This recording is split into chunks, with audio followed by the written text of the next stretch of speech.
Hi guys, welcome back to our channel. So this week's theme is a free choice week, so we're all going to be posting a different kind of video. Maybe, I don't know what the other girls are posting yet. So I have a Stalker update, and that's why last week we took a break, was because I had like court and things and I couldn't post, and then so they just took a break as well. But my Stalker update is that we had court and he got full-time custody for 2 years. So basically it just means he's going to prison for 2 years.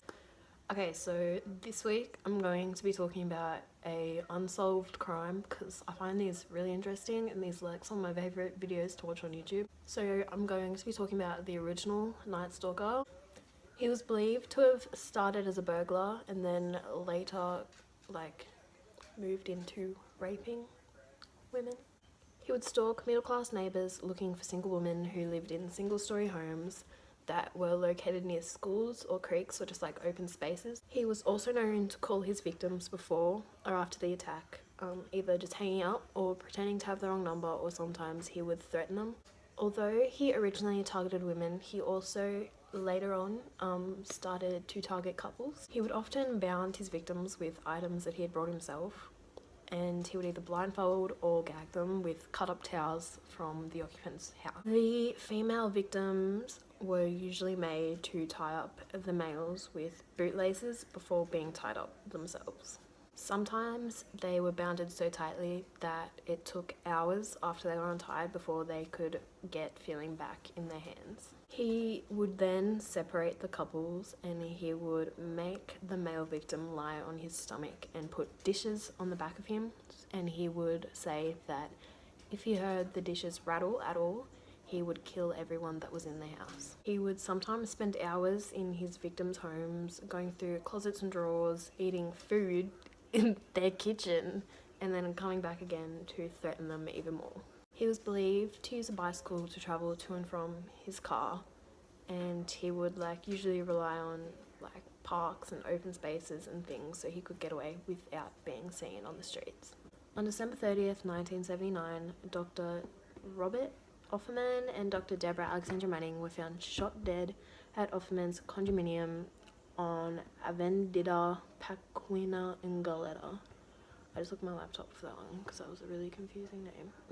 The bindings on Robert were found untied, which apparently indicates that he had lunged at the attacker. Prints from a large dog were found at the scene, leading to speculation that the killer had brought it with him. And there was evidence that showed that he had either fed his dog leftover turkey from Christmas that was in their fridge. He had also broken into 2 houses in the complex and had stolen a bicycle, which was later found on a street north to where the crime had taken place. On March 13th, 1980, Charlene and Lyman Smith were both found murdered in their home in Ventura. They were bludgeoned to death with a log from the fireplace, and Charlene was also found to be raped. Their wrists and ankles had been bound with a drapery cord, and an unusual Chinese knot known as the diamond knot was used to tie their wrists. The same knot was also used on other victims from Sacramento that had been believed to have been killed by this person. In December of 1977, letters were sent to the editor of the Sacramento Bee. It was titled Excitement's Crave, and it was wrote in poem form, so I'm gonna read it for you. All those mortals surviving birth upon facing maturity take inventory of their worth to prevailing society. Choosing values becomes a task. Oneself must seek satisfaction. The selected route will unmask character when plans take action. Accepting some work to perform at fixed pay but promise for more is a recognized social norm, as is decorum seeking law. Achieving while others lifting should be cause for deserving fame. Leisure tempts excitement seeking, what's right and expected seems tame. Jesse James has been seen by all, and Son of Sam has an author. Others now feel temptation's call, Sacramento should make an offer. To make a movie of my life that will pay for my planned exile. Just now I'd like to add the wife of a mafia lord to my life. Your East Area rapist and deserving pest. See you in the press or on TV. I also forgot to mention that another one of his names was the East Area Rapist, but I didn't think about that until just now, so I apologise. As I mentioned before, he would sometimes call the victims, and actually some of the calls were recorded, so I'm going to read some of them for you. On January 2nd, 1978, the very first known rape victim received a wrong number call from the believed East Area Rapist. Okay, so I'm just gonna read it because obviously it wasn't like recorded, so okay. Victim, hello. Caller, yeah, is Ray there? Victim, pardon. Caller, is Ray there? Victim, I'm sorry, you must have the wrong number. Caller, sorry. And then he hung up. I just realised how cringy it was saying like victim and caller, so I'm just gonna read it, and I mean it's pretty obvious which one's which, so yeah. But a volunteer for the contact counselling service answered a call from a man who claimed to be the East Area Rapist. I'm gonna read that for you. Can you help me? What's the problem? I have a problem. I need help because I don't want to do this anymore. Do what? Well, I guess I can tell you guys. You're not tracing this call, are you? His voice then began to become angry and violent.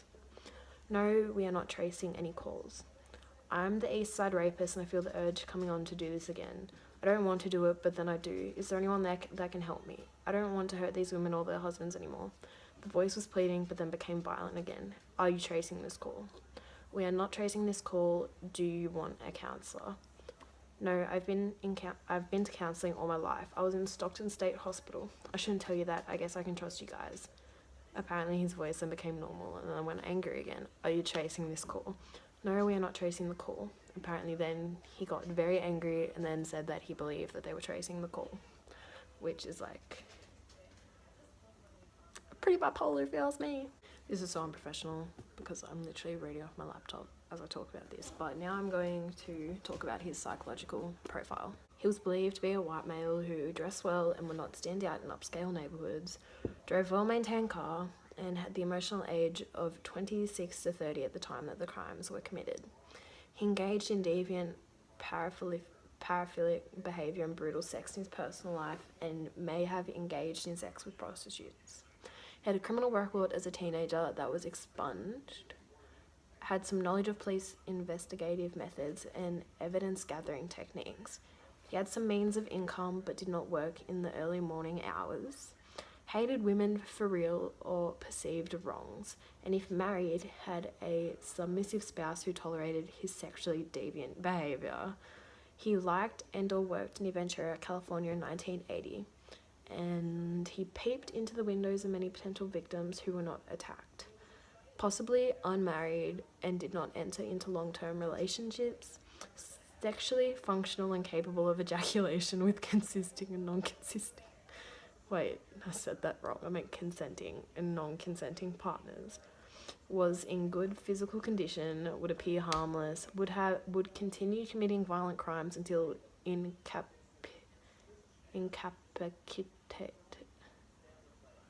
In prison. I can't say the word, but in prison. Or some like intervention or like death or something, I don't fucking know. And he would have been described by those who knew him as arrogant, domineering, manipulative, and a chronic liar. That was the worst kind of thing I've ever read in my life. I suck at reading. Hi, I'm Paige. What's up? That was really it. All the suspects were acquitted. And yeah, most of them are actually dead now. So that's pretty hating on. But yeah, that's it for this week's video. I hope you guys enjoyed this. I actually really enjoyed making this video, even though it's going to take so fucking long to edit. But hopefully we have a crime week coming up soon so I can talk more about some crimes that I think are really interesting or that are unsolved. But yeah, I hope you guys enjoyed this video and I will see you next Monday.